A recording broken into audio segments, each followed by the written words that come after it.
What's up guys, NAISMITH here, welcome to a brand new video. Welcome to week number 3 of my top 5 transfers of the week for this January transfer window. And I'm not gonna lie, this week it went a little bit slow. There's a few transfers here and there that kind of caught people's eyes, but next week it's where it really starts happening. Teams will start panic buying as they want to complete their squads before the end of the season, and also the fact that there are a lot of rumours currently for big players that potentially could go through in a week's time. Or to be in this list, they have to go through in the next week or so, guys. So enjoy this video, smash the like button, do the likes, be absolutely awesome. In the comments below, let me know you think it's been the best transfer of the week, and if you're new to my channel, click that subscribe button for more. But we can start with the honourable mentions, as there are 5 this week. Compared to other ones, this week there's been a lot of players that could have made the top 5 but just missed and came short. So the 5 I've chosen then, first up we've got Tim Closer going to Norwich City for around £7 million from, I think it was Wolfsburg. Then we've got Pantalemon going from Sunderland to Watford, Christian Teo going to Fiorentina in Italy, Giuseppe Rossi going to Spain for Levante, and also Elkerson being the most expensive transfer of this window so far, going to Shanghai SIPG. Some decent players, but at number 5 this week, we're going to have a player now a player manager,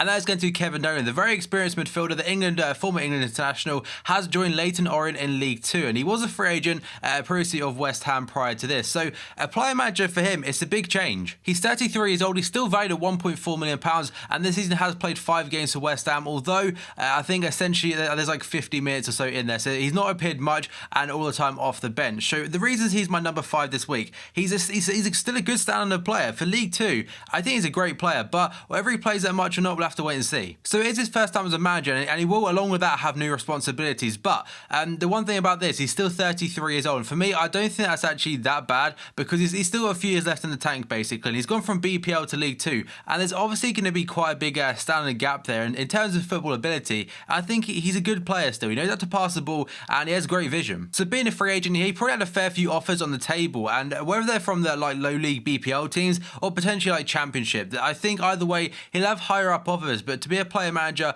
I think that's the reason that he's my number 5 this week, because that's quite a cool one in terms of actual football rather than just the ability of a player. So number 4 this week, we're going to go with Mauro Zarate leaving West Ham and going to Fiorentina. He went for £1.47 million. He's 28 years old and he's valued at 2.1 mil. This season for West Ham, played 22 games, getting 5 goals and 2 assists, although a majority of them appearances were off the bench or when players are injured as well. So he didn't really get too much of a great opportunity there and has gone off to Italy. He has struggled to settle in his last few clubs, I will say that. He's had 6 clubs in the last 5 years since 2011, which is quite bad.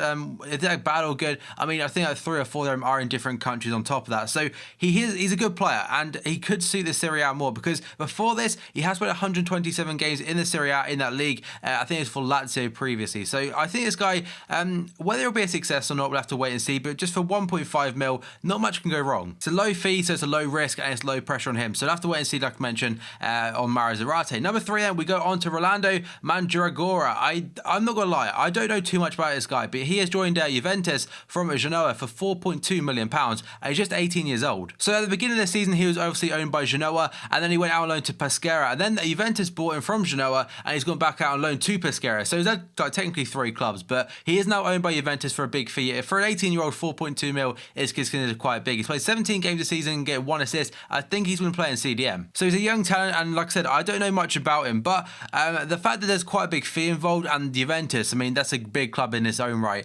With that kind of fee for an 18-year-old and Juventus linked, it kind of makes sense to me that he's got something going for him. And potentially they could be buying for the future to play alongside the likes of Paul Pogba in the next few years if he does remain there. So number 2 this week, we're going to go with a player which is going to be Steven Naismith of Norwich City. And yesterday, his debut against Liverpool, he did get a goal and also won a penalty, but unfortunately, he did still lose 5-4. As a Liverpool fan, that's absolutely great, but for him, it's a good debut personally, but as a team, it's absolutely heartbreaking probably. But he joined Norwich for a quite big fee of £7.7 million.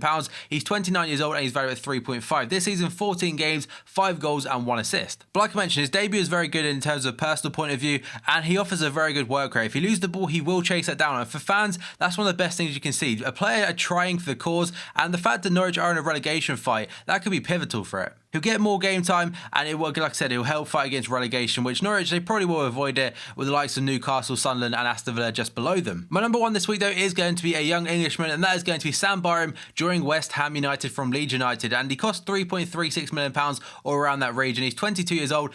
He's actually valued 2.45 mil as well, and this is a season for Leeds and 1 game for West Ham, 25 games, 3 goals and 1 assist. So it's good business all round, because his contract was expiring in the summer, which means Leeds have done quite well to get some money out of him, and West Ham got a very good fee for him. So it works either way, and he now gets Premier League football. He made his debut against Man City yesterday. He's 22 years old, and he has time to settle in a squad which are doing very, very well. So that could kind of boost his development alone. And he, being the BPL, they obviously get a better chance at international football. And along the line, he'll probably hope for that. Well, he'll definitely hope for that. And that's why he's my number one this week, because I think it's the most logical signing, and it's a great fee. And that is going to summarise my top 5 transfers of the week, guys. So enjoy this video, smash the like button. 2,000 likes would be absolutely awesome. In the comments below, let me know you think has been the best transfer of the week. Add a video to my channel, class subscribe button for more, guys. So thank you for watching this video, and I'll see you next time.